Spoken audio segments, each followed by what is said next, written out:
Doona episode 4 starts with Wonjun thinking about Doona sleeping on his lap. They spent the whole night cuddled on the sofa. As he showers, he can't help but go back to that moment, wondering what it might mean.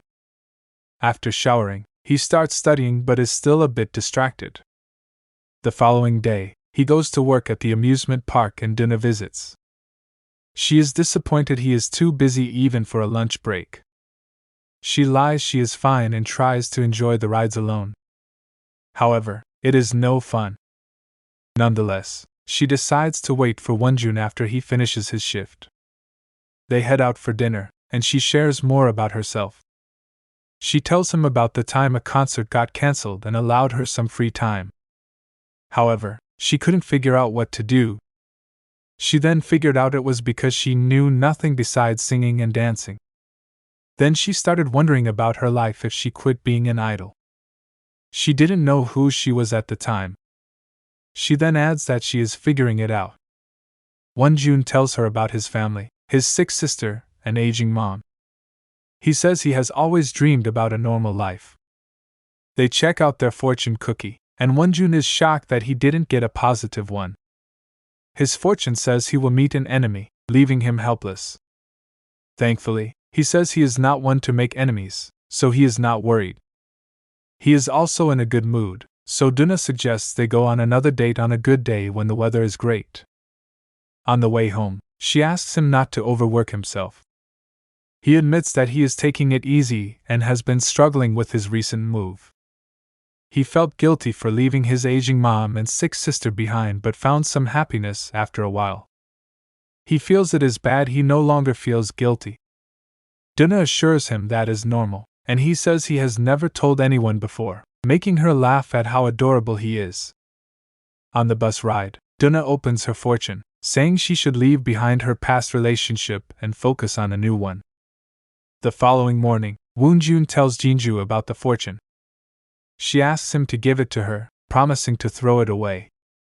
They are distracted by a couple breaking up on the school grounds. Wonjun wonders if he recognizes the girl, Yare, but dismisses his thoughts. Later, he gives Jinju the fortune in his pants, but she is surprised it says a different thing. Turns out Doona put her fortune in Wonjun's pocket. Elsewhere, Yare is summoned by her friends to their dorm.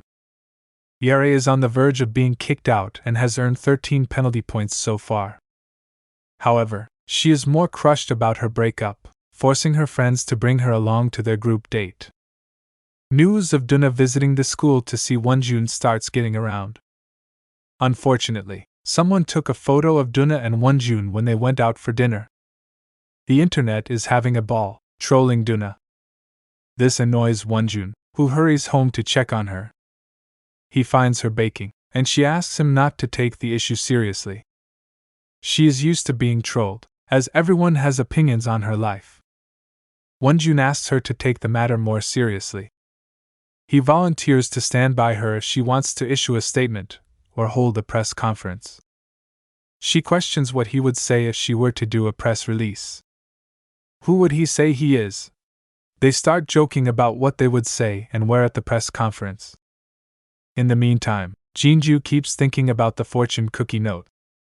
She goes online after dinner and sees the post about Doona. She immediately recognizes Wonjun and starts to have a sinking feeling. The following day, Wonjun does his laundry and finds his fortune. He gets superstitious and throws it away after a little ritual. He then decides to study, but Doona interrupts him. She wants to go on a date since it is a good day. She starts looking through his closet, selecting a shirt for him. He advises her to pick up some of his clothes and put them around her house. He argues it will deter any stalkers from attacking her. As they talk, Wonjun gets an urgent call from Yoontaek. He asks Wonjun to get to the address he sent, saying it is a life and death matter. Upon arriving, Wonjun discovers he has been roped into a group date. He is paired with Yare. In a shocking yet funny twist of events, it turns out they know each other. They are childhood frenemies. They were born in the same hospital, only 1 minute apart. They lived in the same neighborhood, and their parents joked about an arranged marriage between them. However, Yare always teased and bullied Wonjun until she finally left for Brazil. Now she is back, and Wonjun tries to act like he doesn't recognize her. The plan goes awry when they play a game and are required to kiss. Yare grabs Wonjun, ready to kiss him to see how long he can keep up his act. He folds and whispers in her ears that he remembers her. He then does his best to avoid the kiss, but Yare is determined. As the night deepens, Yoon-taek returns home and finds Doona waiting for Wonjun. He unknowingly tells Doona about Wonjun kissing Yare and taking her home. Doona stays up, smoking while waiting for Wonjun. It takes him a while since he has to deal with a drunk, heartbroken Yare who insists on calling him her ex-fiancé. He gets home and finds Doona outside. She burnt her finger while smoking. She also tells him that the lights in her room have a problem. He escorts her to her room and starts treating her burn. She asks him about the blind date and notes he reeks of alcohol and women's perfume. He explains he was with a girl. She says it is starting to hurt as he puts ice on her burn. He explains that sometimes wounds start to hurt only after we have noticed them. She then asks if that is why she is starting to feel something for him. She approaches him and kisses him. We circle back to the night they shared a bus ride after dinner. She let him fall asleep on her shoulder and intentionally left her fortune cookie note in his pants. The episode review. Doona has decided to show Wonjun her feelings, but will he reciprocate? On the other hand, we have Jinju, who is still being coy and hiding the fact she likes him. It is not Wonjun's fault if his heart turns to Doona. At least she shows her emotions. Yoon-taek needs to start being more observant. He nearly messed it up. Thankfully, his slip of the tongue only made Doona jealous and forced her to come clean about her feelings. Lastly, Yare is an excellent addition to the show. She is funny and relatable. I can't wait to see more of her and how she will stir up trouble. Sometimes, we need a character like her to get this moving.